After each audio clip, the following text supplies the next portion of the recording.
Okay, so last week we started talking about Christian anti-Semitism in the New Testament. We worked our way through John Chrysostom and Augustine's doctrine of witness.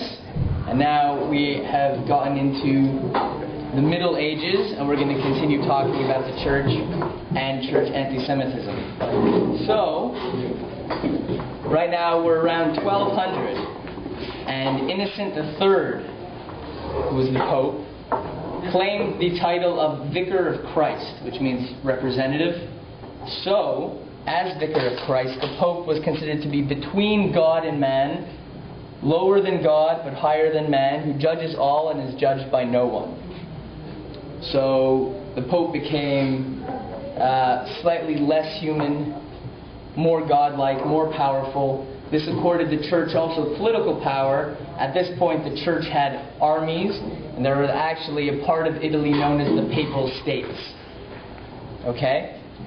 Now around this time, in 1215, the Fourth Lateran Council convened to discuss what today are the main elements of Catholic culture, such as they decided on what would be considered the Eucharist and the seven sacraments. But they also talked about anti-Jewish things, such as Jews had to wear different dress. They were known as servants of Christian princes. They could not hold public office, and they had to pay a special tax to the clergy. Now this is also the time of Thomas Aquinas, who tried to prove the divinity of Jesus through reason. So this is different than Augustine. Augustine said that Jews were blinded to the truth about Jesus because they were made deaf by God. So it wasn't really their fault. But Aquinas, if he could prove divinity of Jesus through reason, believed that the Jews actually knew the truth and deliberately decided not to believe in it. So at this point in time, the Pope created monastic orders known as the Dominicans and the Franciscans. And they were able to go around, they were able to force Jews to gather to listen to conversionist sermons. So they had to sit and listen to how the Torah is not true and how Jesus is true. But most Jews didn't listen.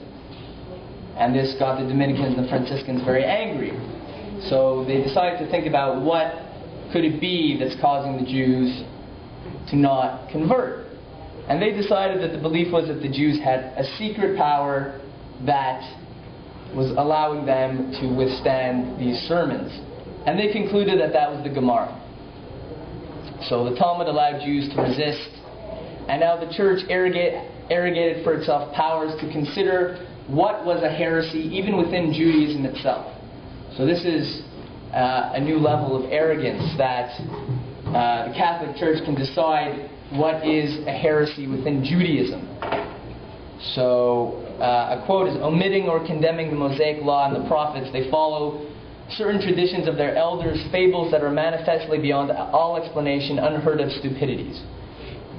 So this is basically the complete rejection of Torah Shabbat Peh, and the Franciscans and Dominicans thought if we can get rid of that, the way will be paved for all Jews to convert to Christianity.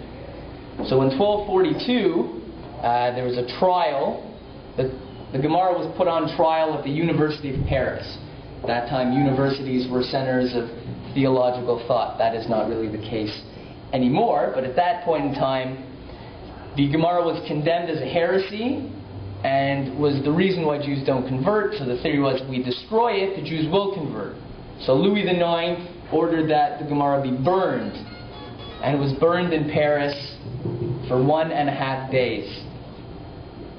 So they burned all the Gemaras that they could find, and they burned for 1.5 days. Now we get to the start of the Inquisition. In 1302, Boniface, the new Pope, declared that there was no salvation outside of the church. Also that every human being is subject to the Roman Pontiff. Okay, this was a universalist claim that the Pope has control over everybody. Okay, so this means that the church can get the emperors to do whatever they want. So this was a further taking of political power.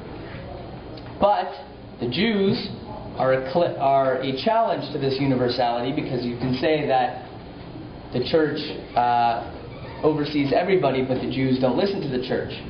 So this is known as the Early Inquisition. At the Fourth Lateran Council, which we just discussed, 1215, there was a resolution to eliminate heresy. A papal bull, if you recall, is a papal proclamation in 1231, set up roving Dominican and Franciscan courts. They could run around, they could try people for heresy. In 1252, torture was permitted in the pursuit of the Inquisition, but it was pursued with no central apparatus. So they let these Franciscans and Dominicans go out. They could do whatever they wanted. So this brings us to Spain. So Spain was conquered by the Moors, who were Muslims, in 711. And under the Muslims, everybody really lived in peace. It was known as convivencia. There was the coexistence of three religions. This was interrupted when another Muslim tribe, known as the Almohads, invaded Spain in 1145.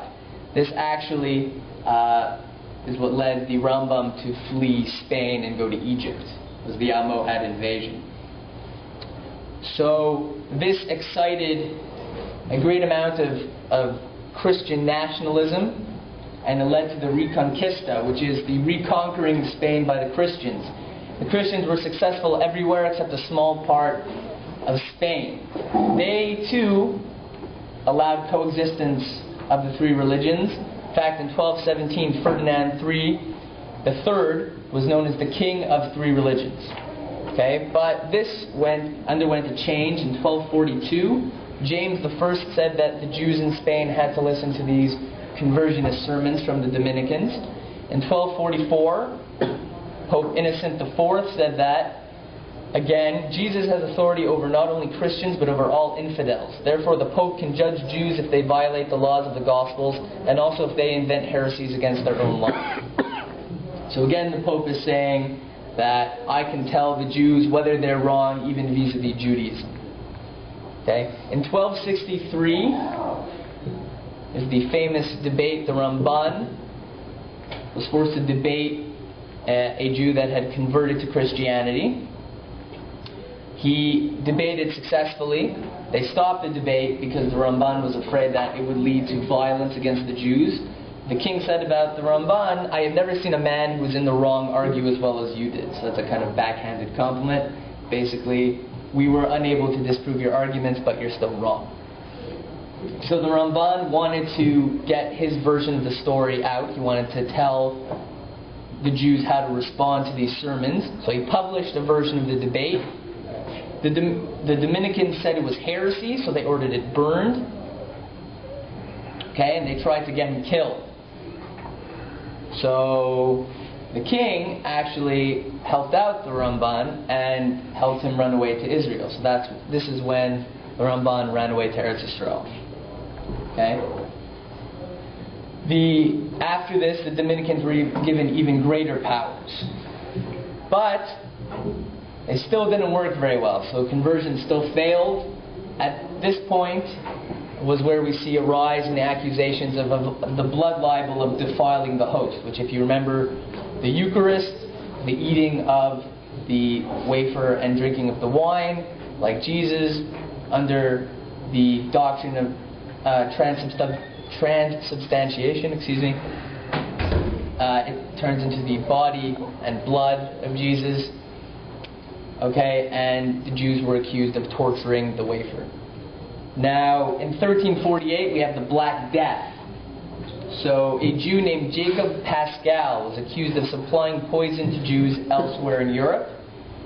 Under torture, he admitted to this in Geneva.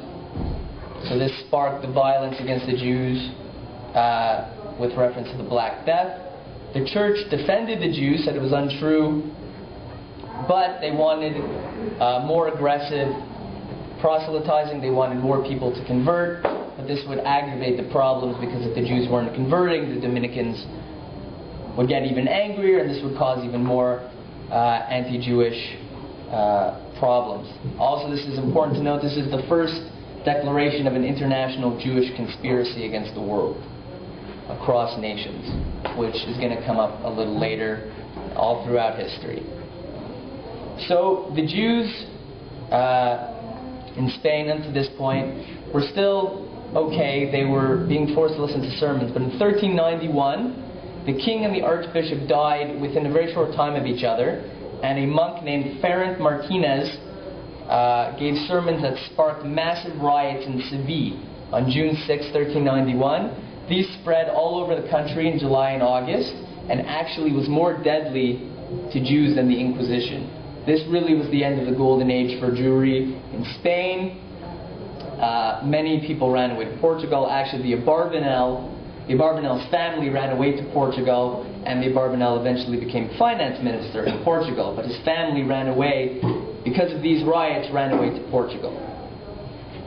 Now, after the Ramban, there were also further debates, but this time the Rabbanim were not quite as strong. In 1414 at Tortosa, there was the first major conversion of rabbis following a debate. 12 of 14 rabbis converted. By 1425, 1/3 of all the Jews in Iberia, which is Spain and Portugal, converted to Christianity.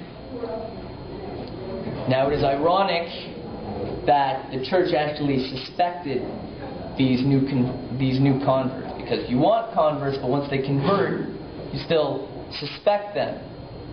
Now, it is true that many conversos did practice Judaism in private, but all conversos in general were referred to as new Christians. And this is the beginning of violence against Jews on the basis of racial distinction. In 1449, in Toledo, laws were passed that no converso of Jewish descent could hold public office.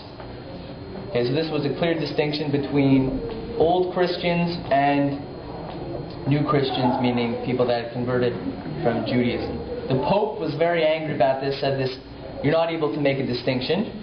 But 2 years later, the Spanish king actually approved the statute, which meant in Spain there was a new racial definition of Judaism that you can't get rid of by converting. Okay, so Jews are no longer just a religion, it's a race as well, even though what the definition of race is at this point is not clearly defined. But there's something about Jews that they can't, will always be Jewish. They can never get rid of it. This will be the idea of Christians being corrupted by Jews, because Christians felt that they were being tainted by these new converts, will find permanent resonance in in Europe, with the Jews being seen as parasites. Okay? In 1478, the King and Queen Ferdinand and Isabella of Spain, they were known as the most Catholic kings. They applied to set up the Inquisition in Spain. They appointed Torquemada as the High Inquisitor. Torquemada actually had Jewish ancestry. Once he was appointed, he immediately accused new Christians of being involved in Jewish rituals and started their persecution. So the main features of the Inquisition was firstly the auto de fe, which is an open-air procession where people proclaimed their religion. Heretics were forced to either recant or they were burned at the stake. Okay, so they would lead people down through the streets, and they'd give them a choice: either be burned alive or renounce Judaism. Torture was also used. So some tortures that they did was they would take a person, they would force water down their throat. Okay, so this would give the person the effect that they're choking, which actually is the medieval version of waterboarding, essentially. Waterboarding does the same thing. Waterboarding, you pour water up the nose, makes the person think they're drowning. This is the same thing. Okay, there's also, most famously, is the rack, where a person would be they wouldn't be strung up, but they would be put out on a board with their hands and feet stretched out, and they would be ratcheted up, their arms and legs would be pulled away from each other, okay, until all their joints dislocated, broke their bones. This could be used to the point where limbs would even be detached from bodies.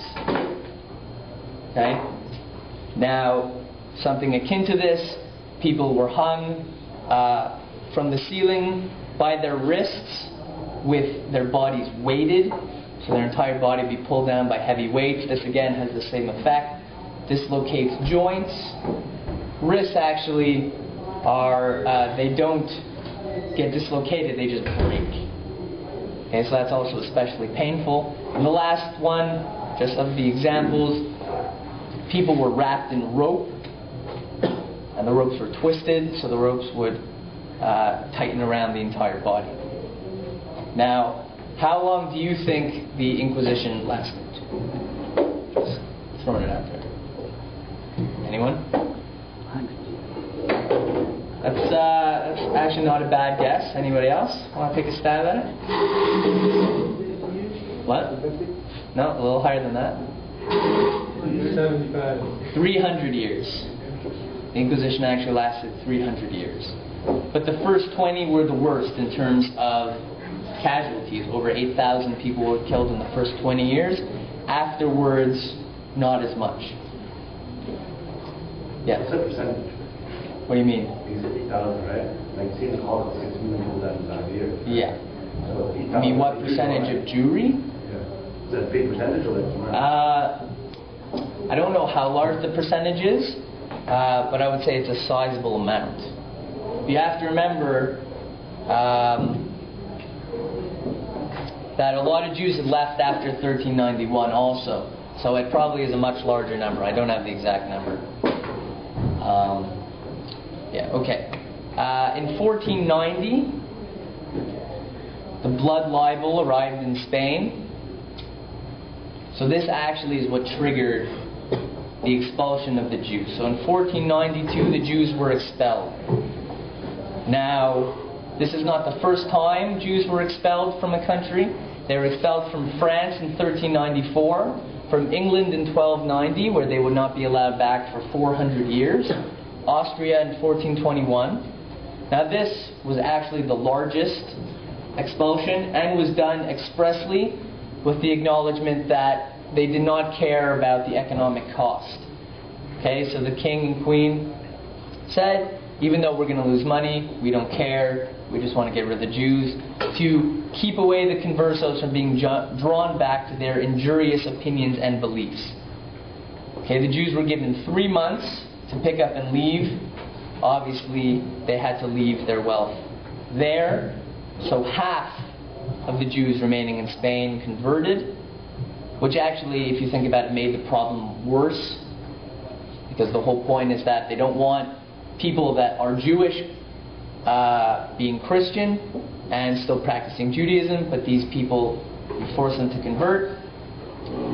The rest of them went to Portugal, but soon after, in 1497, the Jews were expelled from Portugal, and from here the Jews went to Muslim North Africa, where they formed the bedrock of the Sephardi communities that existed until the creation of the State of Israel. There you go. Okay, so now we're going to move on to another phase of European history. We're going to talk about the Reformation. Okay? It's important just when thinking about the Inquisition, the Pope at that time, actually the expulsion of the Jews, was Alexander VI. He's actually a very infamous Pope because he had children. And seeing as though Catholic priests are supposed to be celibate, this is kind of a little bit of a problem. It's actually even more interesting that his son actually was a murderer and actually was a warlord. But he's known for the Jews as a protector because he protected the Jews unconditionally. In Genoa, which is another city in Italy, the priests were said to arrive at the docks with a crucifix in one hand and loaves of bread in the other, basically telling the Jews that were starving, well, we'd love to give you food, but only if you're a Christian first. So, even though Alexander VI isn't known as a good pope vis-a-vis Christianity, for us, he was indeed a very good one. Now, in 1517, we have a major change in European history. Martin Luther posted his 95 Theses on the door of the church in Wittenberg, Germany. Martin Luther was a monk that was arguing about certain processes of the Catholic Church. For one, he took issue with the Eucharist and the whole doctrine of transubstantiation. He thought it was more symbolic and not actually changing into the body and blood of Jesus. He also spoke out against indulgences. Indulgences were things that Catholic priests could give a dispensation to somebody that their sins were completely wiped away. And at this point, people were selling them. So he thought that was not in keeping with legality in terms of Christian doctrine. He was rejected by the church and excommunicated. Originally, he was sympathetic towards the Jews and tried to make overtures to them. He was rejected, which caused him to become immensely angry towards the Jews. In 1543, he published On Jews and Their Lives, where he said that he advocated the burning of synagogues and Jews should be forbidden on pain of death to pray and teach publicly. Okay?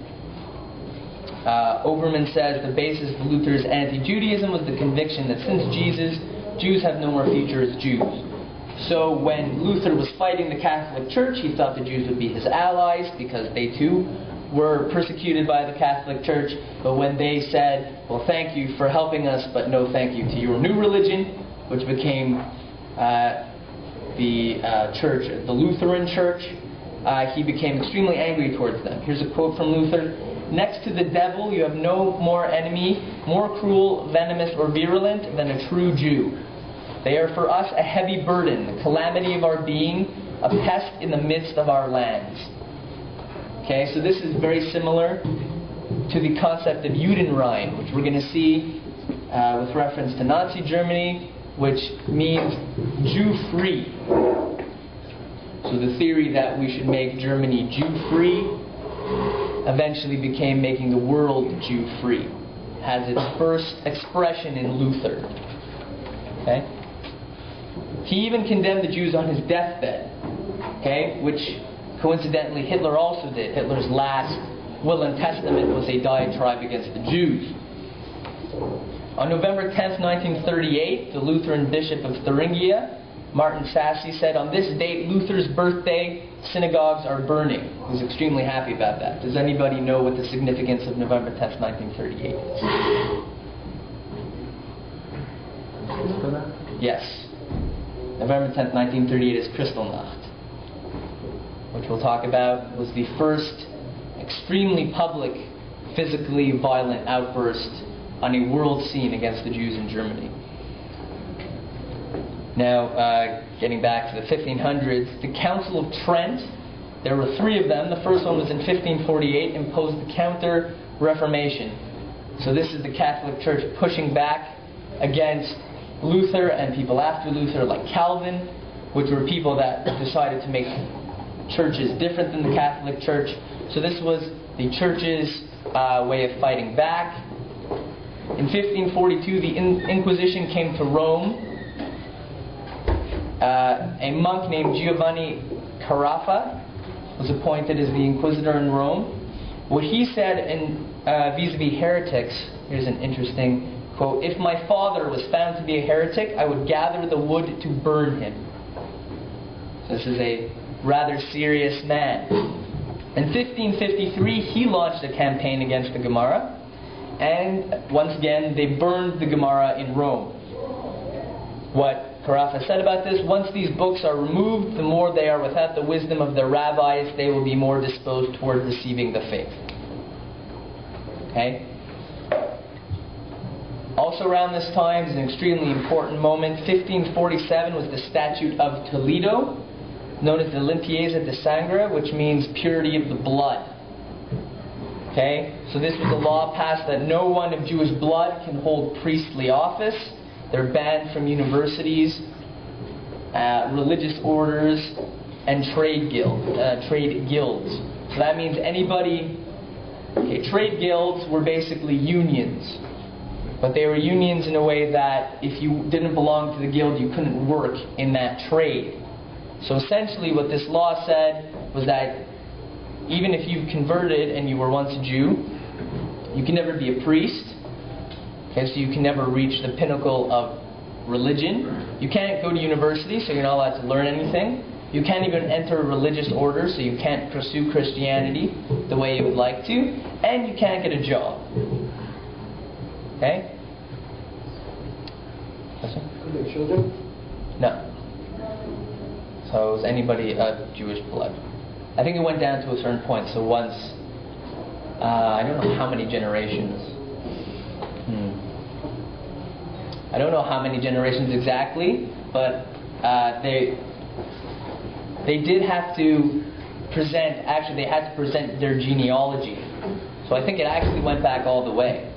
So as far as you could go, that you had to present your genealogy to prove that you weren't, that you had never once been Jewish. Which also is interesting. Okay, so this is very important because this is the first racial purity law.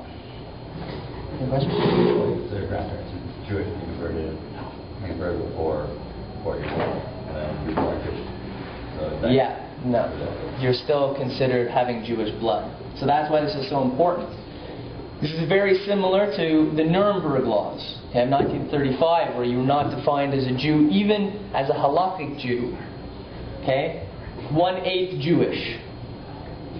For the Germans, you were considered a Jew that they decided needed to be erased from the earth.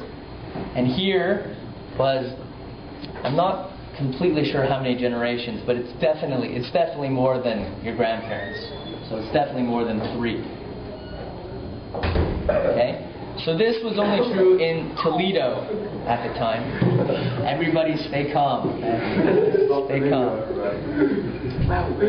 Okay. Hold on. Okay. In 1555, okay, Carafa was made Pope Paul IV.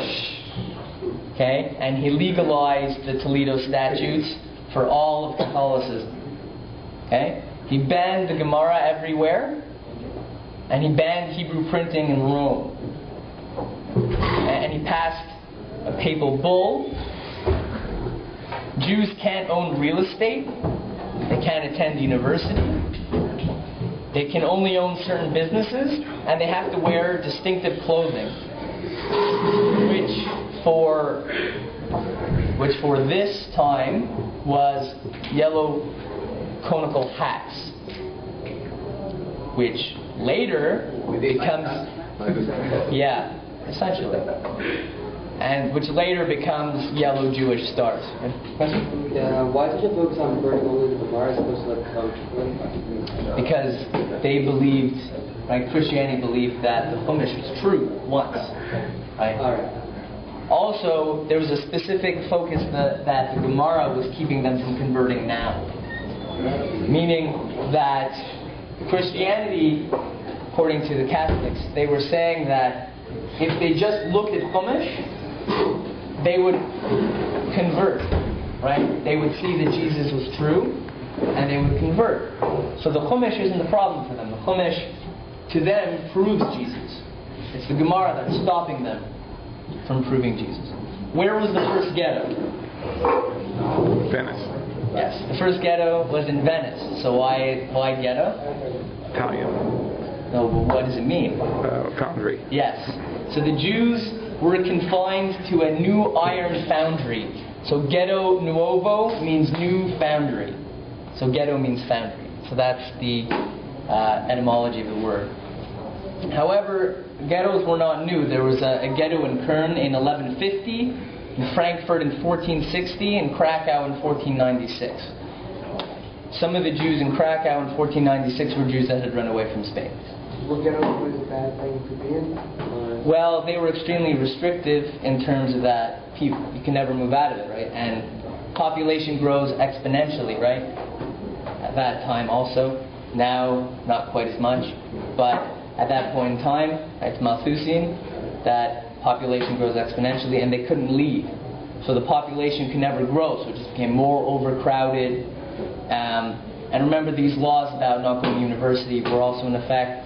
So Jews, and about jobs, Jews had very restricted positions, very restricted jobs, and this just made their living space extremely uncomfortable. Sorry. Why did they leave? Like, once they were seeing this was happening to all their neighbors, why didn't all the neighbors just leave and understand what was going to come from this? Like, after that, it's not getting any better. All the neighbors, mean all the Jews? All the Jews not in ghettos that heard about ghettos happening, why did they leave? Well, okay, so at this point in time, Europe was very fragmented. So also at this time, Jews would curry favor with specific leaders of specific countries. So Jews were often brought into countries. As much as they were thrown out of them, they were actually recruited to countries. Remember, we talked about how Jews could lend money. So this was very important in Catholic Europe. So Jews were often brought in until people thought they became too powerful, or they just wanted to get rid of them, and then they were kicked out again. So, and even in the ghetto, you have to remember, people were just happy to be alive. They were happy to have a livelihood. If they were poor, they couldn't really get around. I'm saying the people not in the ghetto, like people like Jews who knew people in the ghetto. Okay, so right, you also remember travel and news traveled much slower, right? So, for example, and if they lived in that city, they had to be in the ghetto. So there's no such thing as a neighbor in the ghetto, right? It's not that this Jew's in the ghetto, this Jew's not in the ghetto. If you lived in that city, you were in the ghetto. And if you were in another city and you didn't have a ghetto, you hoped, well, our city is different. Pretty much. It seems very problematic. But again, you have to remember, Jews were very poor a lot. They couldn't run. They just had nowhere to go. And nobody else would take them in. Okay? So, yeah, they were stuck, pretty much. Paul actually said that the purpose of the ghetto was to force conversion. So this was the express abandonment of the doctrine of witness, the abandonment of Augustine, that no longer are we satisfied with Jews being allowed to be Jews. They're not allowed to be Jews anymore. They must convert. He also rejected Elizabeth of England's overtures. She wanted to bring about a reconciliation between the Church of England and the Catholic Church. This made the Reformation permanent. So you see the splits today in terms of Protestantism and Catholicism. What Carafa said was, let there be one faith and there will be peace. Okay, so the conversion of the Jews would end all anxiety about Catholic truth. Now, when do you think the ghetto was taken down in Rome? When about? Take a guess. When did it start? It started in 1555. I'd say 1620. 1800. 1950. You're actually the closest. Was not dismantled until 1796. Wow. And it was not dismantled by a Catholic Pope, it was dismantled by Napoleon's troops. Okay? The godless troops of Napoleon. When Napoleon was defeated, the ghetto was put back up. And until then, when did it stand? What do you think? No, so a little before that. It stood until 1870, which was the establishment of a secular Italy. Okay, so it was not taken down until secularism, essentially. The separation of church and state in Italy. Now, these blood purity laws, they were not rescinded by the Jesuits, which are a major, the Society of Jesus. They became a major part of the Catholic Church. They did not rescind these blood laws until 1946. Okay, which is a little late, I would say. Now, the end of the Reformation was the 30 Years' War, which raged from Scandinavia, which is Finland, Sweden, and Norway, down into the Czech Republic, so it's southern Europe, okay, ravaged mostly took place in Germany. It ravaged Germany. It took 30 years. This ended in 1648 with the Treaty of Westphalia, which is in Germany. It defined state boundaries and state religions. Okay, so this is the end of the Reformation. Any questions on that before we go on? Okay, so the next major event in European history is the French Revolution. Okay, the French Revolution happened in... Anyone? How long ago? Yeah? 2020. Later. 52. Later. 1793. 86. 1789. Yeah. Why? I don't know. Got fired today. So this is the basis for Western democracy, is the French Revolution. Okay? So this is a major event that defines basically the rest of European history. So just a broad understanding of what happened at that point in time. Society was divided into what was called the three estates. So there was the clergy, the church, there were the knights, and then there was everybody else. Okay, so the clergy is the first estate, the knights are the second estate, everybody else is the third estate. The church owned 10% of the land in France, the knights owned 25% of the land in France. Okay? And around 1789, there had been several bad harvests. There was a non-aristocratic middle class that was gaining a lot of power. And the third estate wanted greater rights and the end of privilege. Okay? And they was not going to be given to them, so they decided to take it for themselves. The seminal event of this is the storming of the Bastille, which was a prison. It was on July 14th. Do you know how many prisoners were actually in the Bastille at that point in time? 360. No, much lower. 58. You're the closest. 7. But it was a symbol of royalty. But at that point in time, they weren't actually keeping anybody in there anymore.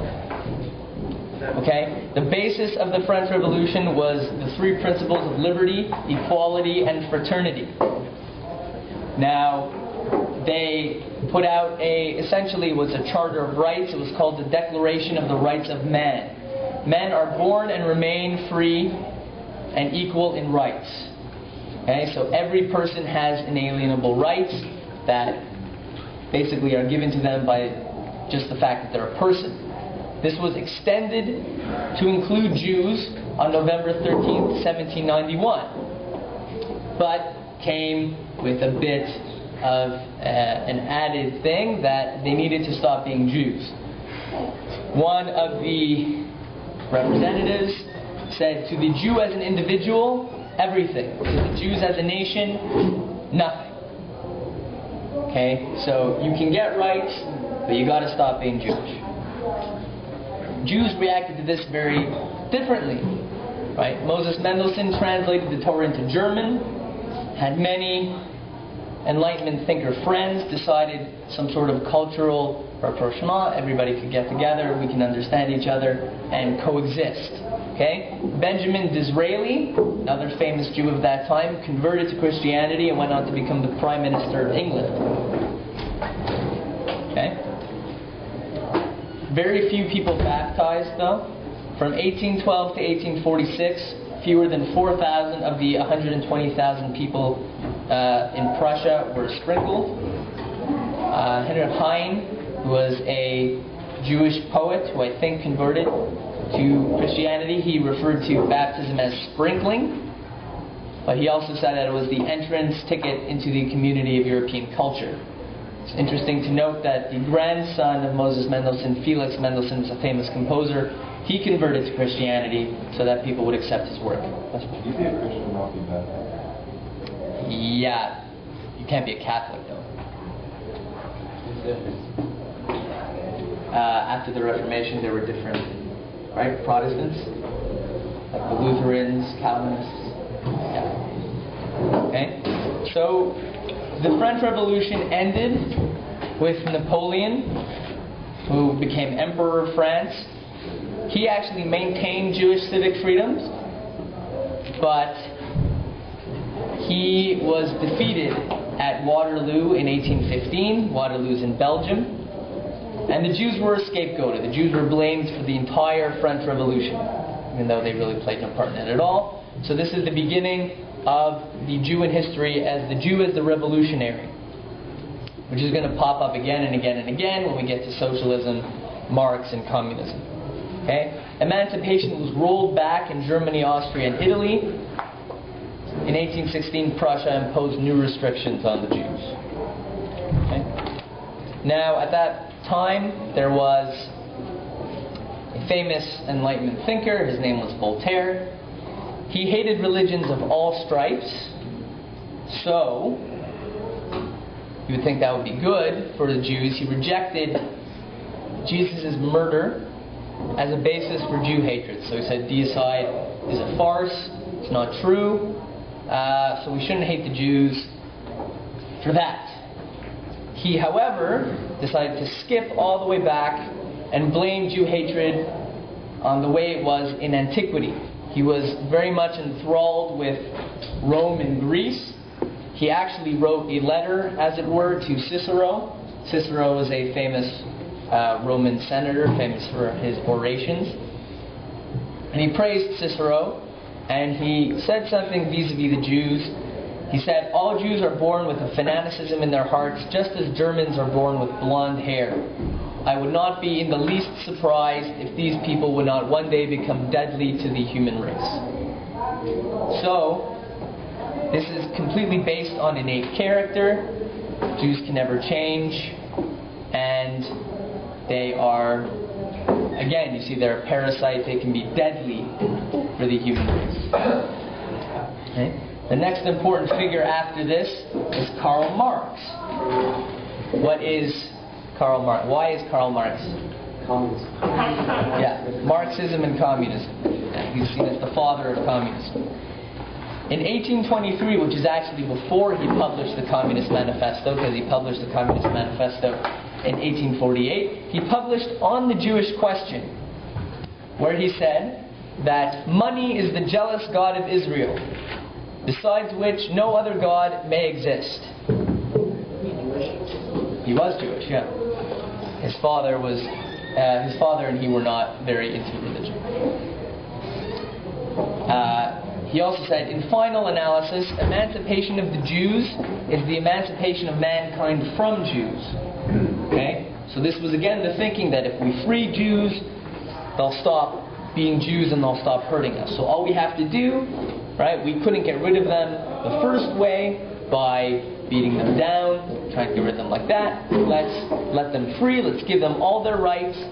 They'll stop being Jews, everybody will be happy, and nobody will be Jewish anymore. And that will save mankind. So this is another type of modern anti-Semitism where the Jew is the symbol of materialism and money. Okay? So this arose from, again, we talked about medieval restrictions on banking, right? Christianity forbids Christians from lending at interest to each other. So the Jews were very important. Now this was used against them. So the Jew was seen as the financier. Now it's very ironic because, again, there were many prominent Jewish socialists. When we talk about communism, you're going to see just how many of the original important communists were actually Jews. Not all of them. But even the socialists were anti-Semitic. So Mikhail Bakunin, who at that point in time in the 1800s was a very prominent socialist, he called Marx, he would only refer to Marx as that Jew. Okay? Now Later Hitler would refer to communism as Jewish Bolshevism. So he would never disassociate the two. So Jews were communists, communists were Jews. Okay? Now emancipation, even in France, did not work. So why did it not work? Anybody have any idea what major case occurred in the late 1800s that led to a lot of anti-Semitism. Yeah, Alfred Dreyfus. Do you know who he was? Is somebody who they ran away or something? No? No? No, it's fine. Why? That's great. At least he's trying. No, he was a captain on the French general staff. Okay, so he's part of the army. Army officers actually tried to stop him from joining the army general staff. The army general staff is a very prestigious position. They tried to say he's Jewish, you can't let him in. But the general who appointed him said, no, we don't discriminate, Catholics, Protestants, or Jews, so they let him on. Okay? He was arrested in October 1894 on the accusation of spying for Germany. How much evidence do you think they had against him? No. Zero. Okay, it turned out to be that way, but how much fabricated evidence did they have against him? A lot. No. None. Very little. They had one handwritten page that they accused him of writing to the Germans. Okay? They prosecuted him and found him guilty in December, so it took them all of 2 months in this major case to find him guilty, and they sent him away to Devil's Island, which I believe is in French Guinea, which is apparently excruciating. He was actually the only prisoner on that island at the time. So they sent him away. Now, public went ballistic. There was an enormous outburst of anti-Semitism, but a large part of the community was also not convinced that it was true, and so French society was split into the Dreyfusards and the anti-Dreyfusards. Okay? 1 year later, the handwritten document was actually matched to Major Ferdinand Esterhazy, who was another person on the general staff. So a trial, you would think, okay, you bring him to trial and you let Dreyfus off. So Esterhazy was brought to trial and he was acquitted. And they refused to give Dreyfus a new trial. They left him there even though they've matched it, they know that it's completely fake. Okay. In response to this, Émile Zola, who's a famous French novelist, he wrote in a French paper, he wrote J'accuse, which means I accuse. Okay, he wrote an entire article where he accused various people in the French army and French government of rigging this case and keeping Dreyfus in prison. Now, he was forced to actually run to England for that. In 1898, Colonel Hubert Henry admitted to forging the evidence and committed suicide. As such, they gave Dreyfus a new trial. Now, what do you think happened to him? Yes, he was proven guilty and sent right back. What evidence? Any evidence? What? Any evidence or? Right, no. Okay, so first they matched the handwritten page to somebody else. Okay? They let that guy off. Okay? Then a guy admitted to forging the evidence against Dreyfus. They gave him a new trial but found him guilty again. How? What? Sent him back. They just did. It became a choice between the general staff and the Jew. And so, of course, to choose between the general staff and the Jew, they chose the general staff. Okay? He was eventually pardoned, but until today, the French army has actually never said that Dreyfus is innocent. Okay? They published something in 1994. They did not say that he was innocent. Okay? They just said that he was pardoned. They did not actually say that he was innocent, so even 100 years later. Okay? The Vatican newspaper, at this point, La Suvetare Romano, okay, so this is in 1898, said Jewry can no longer be excused or rehabilitated. The Jew possesses the largest share of wealth. If there is one nation that has the right to turn to anti-Semitism, it is France, which first gave political rights to the Jews and thus prepared the way for its own servitude to them. Okay? So when the Vatican says something, even in its newspaper, Catholic public opinion responds very strongly, so this inflamed Catholic opinion against the Jews.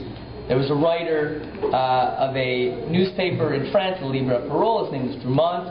He also published a book called The French Jew. He said the Semite, and we're going to talk about next week, Semite in this sense, only refers to Jews. The word anti-Semite was actually coined only in reference to Jews. The Semite is money-grubbing, greedy, scheming, subtle, and sly. The Jewish Semite can only live in the middle of a civilization he has not made. Okay? So a Jew can only steal from other people. He started the battle cry, France for the French.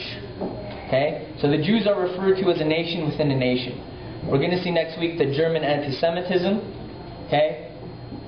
Mainly referred to the Jews only as a nation or a race. Okay? Never as a religion. So it was seen as something innate to Jewry, some sort of character that Jews could never get rid of. It's also important to realize that out of a population of over 30 million, how many Jews do you think there were in France? 10,000. More than 10,000. 50,000. 50 or 15? 50. That's 50 is correct. There were only 50,000 Jews in France. Glad you're on fire today. Okay. La Croix, which means the cross, was the most widely read Catholic daily newspaper in France. It published an article which is remarkable in its content because in it the Jew was seen as the revolution and the bank, the trade union and the owner, the solitary betrayer and the international conspirator. So, Jews can't do anything either way and get away with it, okay? They're either working to destroy society or they control society. Okay? So from either end, you have hatred. Okay? Now, the Dreyfus trial was observed by a very famous secular Jew. Anybody know who? I'll take a guess. Who's the most important secular Jew in modern Jewish history? Yes. Theodor Herzl. Okay? He saw a French crowd screaming death to the Jews, and he decided, we have to get out of here. So, it convinced him of the need for a Judenstaat, which means Jewish state. However, it's interesting to note that Theodor Herzl also said that the ghetto is the reason for the Jewish crooked morality. So, he was not necessarily so inclined towards religious Jews. That's a different story. Now, an aside, at this point in time is also a very important book that formed a large part of anti-Semitic claims made against the Jews in the 1900s. What is the most famous anti-Semitic book of the 1900s? Protocols? Yes. Protocols of the Elders of Zion. Do you know who first published and disseminated it? Russia? Yes. Who in Russia? Yes, the Tsarist police, the Okhrana. The Tsarist Secret Service. In 1905, published and disseminated the Protocols of the Elders of Zion. The Protocols of the Elders of Zion has the minutes of a meeting of, I believe it's 12 elders, who get together and talk about how to control the world. Various ways of doing this are controlling the economy, causing world war, world famine, brainwashing. Very interesting book. Now, it was widely popular in Germany post-World War I, and interestingly still sells widely in some regions of the world. I ask you, when you go home tonight, go on Amazon and see how much it sells for. How much do you think it sells for on Amazon? What's it called? Protocols of the Elders Design. You can get it for under $20. $99. Yeah, you can get it for under $20. It's been proven a forgery for almost 100 years. Okay?